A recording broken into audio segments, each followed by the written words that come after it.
Hi dear students, welcome back to my YouTube channel. तो देखिए बच्चों, हम कर रहे थे नीट 2021 का फिजिक्स पोर्शन को हम सॉल्व कर रहे थे। ठीक है, तो हमने लास्ट वीडियो में, वीडियो नंबर 2 में हमने क्वेश्चन नंबर 13 तक सॉल्व किया था। तो this is video lecture number 3। इसमें हम क्वेश्चन नंबर 14 से आगे करने वाले हैं। सो देखिए, क्वेश्चन नंबर 14 है बच्चों आपके पास। ये क्वेश्चन एक कंजर्वेशन ऑफ एनर्जी के बेस पे आया हुआ है। ठीक है, तो देखिए कहता है a particle is release from the height S from the surface of earth at a certain height its kinetic energy is 3 times its potential energy. The height from the surface of earth and the speed of the particle at the instant are respectively. ठीक है, तो हम एक छोटा सा diagram लेते हैं। देखिए कहता है कि सपोज दिस इज, ये आ गया आपका अर्थ। ठीक है, a particle is release from the height S. ठीक है, तो एस हाइट पे हमारे पास कहीं पे पार्टिकल है। लेट दिस हाइट बी, यहाँ पे कोई पार्टिकल है, इसको हम रिलीज करते हैं। ठीक है, तो टोटल हाइट है आपके पास एस। ठीक है, एस हाइट पे है particle from the surface of earth as a certain height, at a certain height its kinetic energy is 3 times its potential energy. फिर जब ये नीचे गिरता है तो कुछ टाइम के बाद कुछ हाइट पे, ठीक है, सपोज इस हाइट को हम लेट करते हैं स्मॉल एच। ठीक है, ठीक है, तो अर्थ के सरफेस से एच हाइट ऊपर होगा ये बॉल। तो उस वक्त इसका जो काइनेटिक एनर्जी है, यहाँ पे जो इसका काइनेटिक एनर्जी है, मैं काइनेटिक एनर्जी को टी ले रहा हूं, तो वो बोलता है kinetic energy is 3 times its potential energy you. ठीक है, ओके, और यहाँ पे इसका पोटेंशियल एनर्जी और काइनेटिक कितना होगा वो भी हम कैलकुलेट करेंगे। और उसके बाद बोलता है the height from the surface of earth and the speed of the particle. तो बोलता है एच का वैल्यू कितना है। यहाँ पर जब पार्टिकल पहुंचता है तो यहाँ पर कितनी हाइट बचती है इसके पास, ठीक है, कितनी हाइट पे होता है, और यहां पर पहुंचने के बाद इसके पास क्या स्पीड होता है। तो ये वाला हाइट और इस इंस्टेंट का स्पीड निकालना है बच्चों। ओके, तो एट हाइट एस, जब एस हाइट पे होगा इस वक्त इसके पास क्या होगा, इसके वक्त इसके पास क्या होगा, पोटेंशियल एनर्जी होगा। ठीक है, अभी इसको ड्रॉप करना है तो उसके पास टोटल एनर्जी क्या है, पोटेंशियल एनर्जी। तो इसके पास टोटल एनर्जी होगा इसका potential energy plus kinetic energy plus potential energy. तो काइनेटिक कितना होगा, काइनेटिक इस वक्त 0 होगा प्लस, क्योंकि उस वक्त हम अभी ड्रॉप करने वाले हैं, उसको अभी ड्रॉप नहीं किया है। और पोटेंशियल एनर्जी किस तरह दिया जाता है, mgh फॉर्मूले से।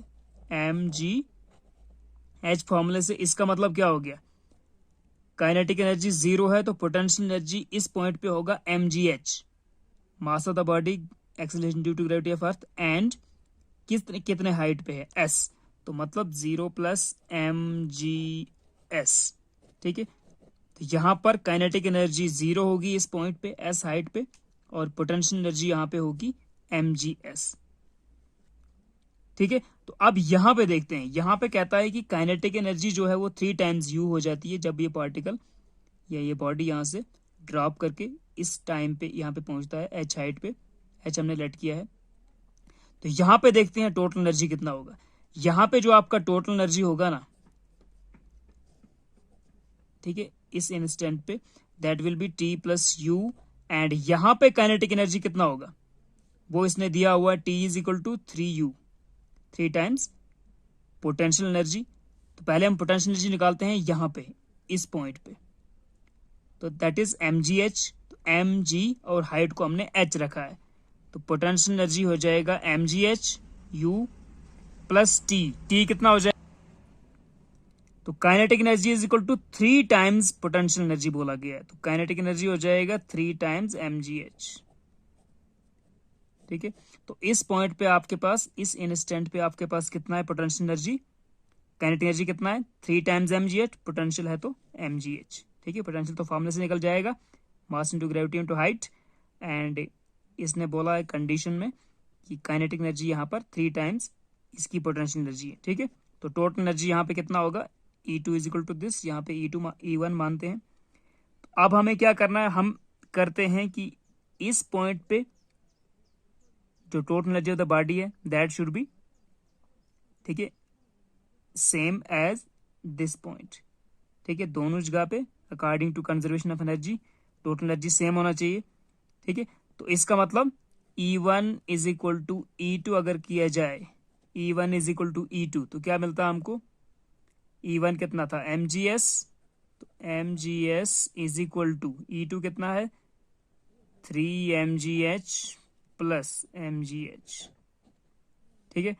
तो ये हो गया 4mgh is equal to mgs, ठीक है। तो mg cancel, mg cancel, s is equal to 4h, it implies h is equal to s बटा 4, h is equal to s upon 4। तो जो ये वाला हाइट आपके पास h का वैल्यू निकल गया, वो हमने क्या किया? कंजर्वेशन ऑफ एनर्जी का लॉ लगा के, ठीक है, दोनों एनर्जीज को इक्वल होना चाहिए। Total energy at this point plus is equal to total energy at this point, ठीक है। तो उनको इक्वेट करने के बाद हमने देखा कि एच का वैल्यू कितना आ गया? s अपॉन 4, टोटल हाइट का 1/4, ठीक है। तो s upon 4, s upon 2, s upon 4, s upon 4, तो s अपॉन 4 आएगा कोई भी इनमें से। अब दूसरा ऑप्शन हमें देखना है इसका स्पीड। इसने बोला था ये हाइट निकालो h और स्पीड भी निकालो, तो स्पीड कैसे निकलेगा? देखिए, स्पीड के लिए आपको लेना पड़ेगा काइनेटिक एनर्जी का फॉर्मूला, ठीक है। तो काइनेटिक एनर्जी का फॉर्मूला क्या होता है? T is equal to 1/2mv², ठीक है। तो इसका काइनेटिक एनर्जी कितना होता है? इसका काइनेटिक एनर्जी था T is equal to 3 times potential energy is equal to 3 times mgh। h कितना है? s/4, ठीक है। यहां पर यही इक्वेशन कंडीशन दिया हुआ है इसने। तो इसका मतलब 1/2mv² is equal to 3/4mgs। Okay, थोड़ा ऊपर कर लेते हैं। ओके, तो इसको सॉल्व करते हैं थोड़ा जल्दी से। ये v² आ जाएगा, m कैंसिल हो जाएगा, 2 2 ज़ा 4 हो जाएगा, तो v² बचेगा। v² is equal to 3/2gs। तो v कितना आएगा? v is equal to under root of 3gs upon 2। तो जो वेलोसिटी होगा at that instant, that is 3gs upon 2, under root of 3gs upon 2, ठीक है। तो यहाँ पे इसका height h is equal to s upon 4 आ गया, एंड इस पे यहाँ पे जो वेलोसिटी है, इस पॉइंट पे जब ये बॉडी पहुंचेगी, ये बॉल पहुंचेगा, ये पार्टिकल पहुंचेगा, तो उसका वेलोसिटी हो जाएगा v is equal to 3gs under root of 3gs upon 2, ठीक है। तो कौन सा ऑप्शन ठीक है? s अपॉन 4 3gs अपॉन 2, ये वाला ठीक है, ठीक है। क्वेश्चन नंबर 15 देखते हैं बच्चों। सो क्वेश्चन नंबर 15 देखिए, यहाँ पे कहता है the equivalent capacitance of the combination shown in the figure is, ठीक है। तो ये जो कॉम्बिनेशन ऑफ कैपेसिटेंस दिया है, तो इक्विवेलेंट कैपेसिटेंस कितना आता है, ठीक है। तो ये आपको जस्ट ये इस साइड पे ए पॉइंट है, ये बोल रहा है बी पॉइंट, ठीक है। दिस इज ए पॉइंट, यहाँ पे भी ए, यहाँ पर भी ए, ठीक है। यहाँ से इधर बी, यहाँ से इधर बी, ठीक है। तो ये वाला जो कैपेसिटर है ना, ये यहाँ पर क्या है? शॉर्ट है, ठीक है। बिकॉज यहाँ से भी आपको, यहाँ पर आप देखोगे अगर ये बी पॉइंट है, ठीक है, यहाँ पर पोटेंशियल बी है, तो यहाँ पर भी बी पोटेंशियल, यहाँ पर भी बी पोटेंशियल, ठीक है।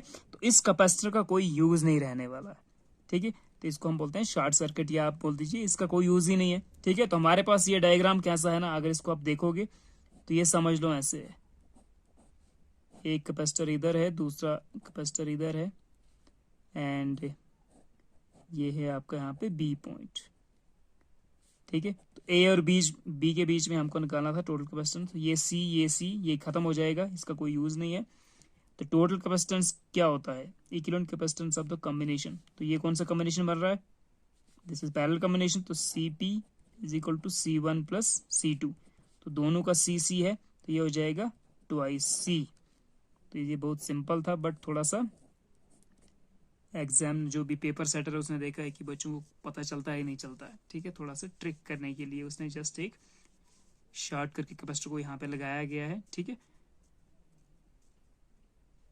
तो ये था आपके पास 2C इसका आंसर। पैरेलल कॉम्बिनेशन बहुत छोटा क्वेश्चन था। अब चलते हैं क्वेश्चन नंबर 16 पे बच्चों। So now students we have question number 16। Question number 16 देखिए, कहता है an inductor of inductance L a capacitor of capacitance C and a resistor of resistance R are connected in a series to an AC source of potential difference V volts is shown in the figure। ठीक है, यहाँ पर simply देख सकते हैं आप inductor capacitor resistor लगे हुए हैं सीरीज में। तो ये है एक हमारे पास LCR सर्किट। क्या है? LCR circuit. ठीक है, LCR सर्किट में जो टोटल आपको इनपुट वोल्टेज या AC सोर्स से वोल्टेज आ रहा है वो कितना आ रहा है? V volts. ठीक है, potential difference across L, C and R is 40 volt, 10 volt, 40 volt. तो यहाँ पे दिख रहा है आपको इंडक्टर के अक्रॉस कितना पोटेंशियल, कितना वोल्टेज है, कितना पोटेंशियल डिफरेंस है, दैट इज VL आपके पास दिया है 40 वोल्ट। ठीक है, कैपेसिटर के अक्रॉस VC दिया है 10 वोल्ट एंड रेजिस्टर के अक्रॉस, तो रेजिस्टर के अक्रॉस कितना दिया आपके पास? VR that is 40 volt. ठीक है, यहाँ पर लिखा भी हुआ है the amplitude of the current flowing through the LCR circuit is this. तो ये I0 का वैल्यू दिया है भाई आपको। क्या दिया है? I0 का वैल्यू 10√2 एम्पियर। ठीक है, तो ये आपके पास गिवन है। Calculate the impedance of this whole LCR circuit. तो हमें इम्पीडेंस निकालना है, यानी टोटल रेजिस्टेंस कितना पैदा हो रहा है सर्किट में due to all these components, और जितना वोल्टेज वगैरह इनके अक्रॉस है। ठीक है, तो I0 जो आपको दिया हुआ है एम्पलीट्यूड ऑफ द करंट, यानी I होता है कितना? I is equal to I0 sine omega T. ठीक है, तो I0 stands for the amplitude of the current. Okay, तो अब हम चलते हैं, हम पहले निकालते हैं कि टोटल रेजिस्टेंस कितना है इसके अक्रॉस। ठीक है, सॉरी, टोटल रेजिस्टेंस नहीं, वो तो बाद में निकलेगा, जिसको हम इम्पीडेंस बोलेंगे। टोटल नेट वोल्टेज कितना है, ठीक है, पूरा सर्किट में, वो हमें निकालना। तो उसके लिए आपको ऑलरेडी देखिए फॉर्मूला पता है, जब आप LCR सर्किट के बारे में पढ़ते हैं तो क्या होता था वहां पे। सो टोटल आपके पास जो पोटेंशियल डिफरेंस है that is given by, in case of LCR circuit, अगर सीरीज सर्किट है that is under root of क्या होता था? VR का square plus VL minus VC का होल स्क्वायर, यही होता था ना?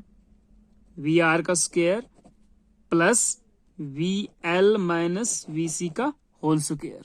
ठीक है, तो यहां पर वैल्यूज पुट करेंगे हम, तो कितना आ जाएगा? V0 is equal to under root of VR का स्क्वायर कितना आएगा? VR का स्क्वायर हो जाएगा 40 का square plus VL minus VC कितना आएगा? VL माइनस VC 40 माइनस 10 उसका स्क्वायर, तो ये बन जाएगा 40 का square plus this is 40 square, 40 minus 10 गया तो 30 का स्क्वायर, इसका under root, and that comes out to भी कितना हो गया? 40 रुपये 40, 1600, 30 इंटू 30 900, तो कितना आ गया? 2500। 2500 का अंडर रूट कितना होगा? 50। ठीक है, तो आपके पास पोटेंशियल डिफरेंस आ गया नेट, वो that comes out to be 50। ठीक है, और करंट आपको दिया हुआ है, करंट का एम्पलीट्यूड, ठीक है, वोल्टेज का एम्पलीट्यूड, तो आप total impedance of the circuit निकाल सकते हैं, बहुत सिंपल। तो कितना आ जाएगा total impedance? Z is equal to, देखिए आपके पास फॉर्मूला होता है जैसे V is equal to IR, ठीक है, या V0 is equal to I0 R, लेकिन यहाँ पर R के लिए क्या है? इम्पीडेंस, यानी Z, तो आप लिख सकते हैं V is equal to V0 is equal to I0 Z, तो यहाँ से Z निकल जाएगा आपका, Z is equal to V0 upon I0। ठीक है, तो V0 कितना है? 50 आया अभी 50 अपॉन 10√2 एम्पियर पॉइंट। सो 50 अपॉन 10 करोगे आप तो कितना आ जाएगा? 50 अपॉन 10 इज इक्वल टू 10 5 50, तो 5 अपॉन √2 आ रहा भाई आपका, 5 अपॉन √2।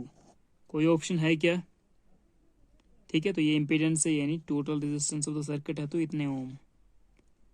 सो 5 अपॉन √2 पहला वाला है, total impedance of the circuit is 5 upon √2 ohm. Next question पे चलते हैं बच्चों। So now students we have question number 17 है, हाफ लाइफ पीरियड पे क्वेश्चन आया हुआ है, हमेशा यहाँ से आता रहता है रेडियो एक्टिविटी क्वेश्चन। तो देखिए, half life of A radio active nuclear is 100 hours. ठीक है, तो आपके पास जो T1/2 है कितना दिया हुआ है? 100 आवर्स। ठीक है, सो 100 दिया है। The fraction of original activity that will remain after 150 hours, ठीक है। तो जो टाइम है आपका दैट इज 150 आवर्स के बाद कितना आपके पास जो एक्टिविटी है ओरिजिनल एक्टिविटी उसका कितना बचेगा, यानी एन कितना है। तो एन नॉट होता है आपका ओरिजिनल एक्टिविटी और एन होता है, ठीक है, जो फ्रैक्शन ऑफ द एक्टिविटी बचता है आपके पास।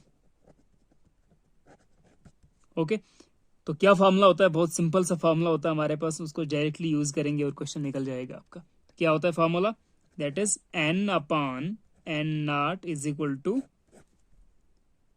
1/2 का पावर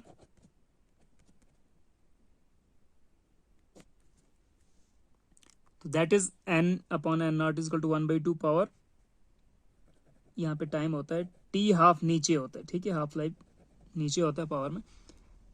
तो N upon N naught is equal to 1/2 whole power T upon T power 1/2, ठीक है। तो ये फॉर्मूला आपको हमेशा याद करना है, यहाँ से क्वेश्चन कभी न कभी आपको फिर से आ जाएगा।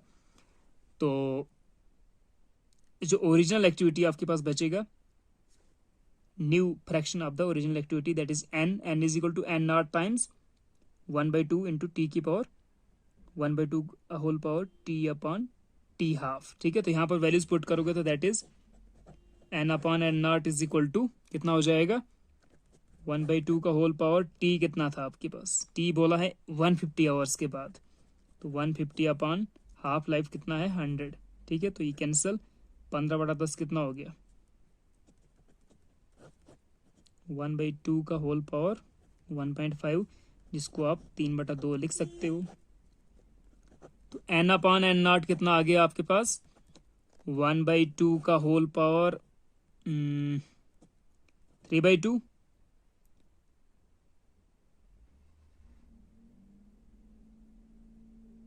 ठीक है। तो इसको आप सॉल्व करेंगे तो कितना आ जाएगा, 1/2 का आप क्यूब कर दो, बाहर से 1/2 रखो ऐसे ही। तो 1/2 का क्यूब कितना होता है 1/8, 1/8 का 1/2, इसको हम लिख सकते हैं अंडर रूट ऑफ 1/8, ठीक है। या आप बोल सकते हो 1 under root of 8, under root of 8 कितना होता है, ये होता है 1/2√2। तो जो n/n नॉट आ गया ना आपका, तो कितना आ गया 1/2√2, ठीक है। तो 1/2√2 इसका मतलब जो न्यू फ्रैक्शन जो आपके पास बचेगा, तो new fraction of the original activity that is n is equal to n naught times 1/2√2, ठीक है। तो ये आपका आंसर होना चाहिए। तो देखिए 1/2√2 वाला, ये वाला, ठीक है। तो इसने n/n नॉट ही रखा है, ठीक है। तो ये था बहुत सिंपल सा क्वेश्चन। क्वेश्चन नंबर 18 को देखते हैं बच्चों। सो क्वेश्चन नंबर 18 है कन्वेक्स लेंस और एक कनकेव लेंस, दोनों को ये कॉम्बिनेशन ऑफ लेंस से क्वेश्चन आया हुआ है, तो इसको हम बाद में करेंगे, ठीक है। थोड़ा सा लेंथी है और थोड़ा सा मुश्किल भी है, ठीक है। इसको जस्ट सिंपली इसका आंसर नहीं तो गलत हो जाएगा, तो इसको हम बाद में करने वाले हैं। हम नीचे चलते हैं क्वेश्चन नंबर 19 पे बच्चों। So now we have question number 19। Question number 19 electrostatic से आया हुआ, देखिए डाइपोल पे क्वेश्चन आया हुआ है। कहता है a dipole is placed in an electric field as shown, in which direction will it move, ठीक है। तो ये हमारे पास देखिए इलेक्ट्रिक फील्ड है यहाँ पे, तो ये इलेक्ट्रिक फील्ड लाइन जिसने 3 दिखाई है यहाँ पे, तो दिस इज इलेक्ट्रिक फील्ड, ठीक है। तो देखिए आपको ऑलरेडी पता है कि इलेक्ट्रिक फील्ड अगर आप पॉजिटिव एंड नेगेटिव चार्जेस को उनका कंसीडर करेंगे तो electric field is from positive charge towards negative charge, ठीक है, जो डायरेक्शन ऑफ इलेक्ट्रिक फील्ड होगा। सो यहाँ पर देखिए, यहाँ पर क्राउडिंग ऑफ लाइंस है, ठीक है। यहाँ पर इलेक्ट्रिक फील्ड लाइंस बहुत नजदीक है, यहाँ पर दूर दूर है। तो ये वाला जो एरिया है यहाँ पर इलेक्ट्रिक फील्ड आपका जो होगा दैट विल बी, ठीक है, स्मॉल, और यहाँ पे इलेक्ट्रिक फील्ड आपका लार्ज होगा, ठीक है। और इलेक्ट्रिक फील्ड यहाँ से इस तरफ है, ठीक है। तो यानी पॉजिटिव और पॉजिटिव यहाँ पर रिपेल करेंगे, ये आपका डाइपोल है, positive charge and negative charge और कुछ डिस्टेंस बीच में। सो दिस इज डाइपोल, तो इस साइड आपका पॉजिटिव है। सपोज अगर आप इलेक्ट्रिक फील्ड को बनाना चाहें, जस्ट एक यूनिफॉर्म इलेक्ट्रिक फील्ड, ठीक है। तो यहां पर जैसे आप डाइपोल प्लेस करेंगे, okay, plus Q and minus Q, तो डाइपोल कहां पर रिपेल होगा, यहाँ पर पॉजिटिव चार्ज है, हायर इलेक्ट्रिक फील्ड, ठीक है। तो यहां से रिपल्शन होगा, ठीक है, इस तरफ, ठीक है। तो यहां पर वीक इलेक्ट्रिक फील्ड है, यहां पर स्ट्रॉन्ग इलेक्ट्रिक फील्ड है, तो ये डाइपोल रिपेल हो जाएगा, ठीक है, टू द राइट। तो इसमें इसने बोला है which direction will it move, तो it will move in the right direction towards the right as its potential energy will decrease, towards the left as its potential energy will decrease। तो left तो होगा ही नहीं, तो ये तो option है ही नहीं, टुवर्ड्स द लेफ्ट ये भी नहीं है, तो इन दो में से एक आंसर है। अब देखिए यहाँ पर कंसेप्ट है it's potential energy will decrease, यहाँ पे कंसेप्ट है it's potential energy will increase. तो जो ही डाइपोल क्या करेगा, मूव करेगा ना, तो पोटेंशियल एनर्जी क्या होती है, पोटेंशियल एनर्जी रेस्ट पे मैक्सिमम होती है, ठीक है। स्टैटिक होगा जब डाइपोल तो मैक्सिमम पोटेंशियल एनर्जी होगी इसके पास, as it moves to the right potential energy decreases. तो ये वाला ऑप्शन आपको लेना है, towards the right as its potential energy will decrease, ठीक है। तो this is the correct option. Okay, तो नेक्स्ट वीडियो में देखते हैं हम question number 20 onwards. Take care, bye bye.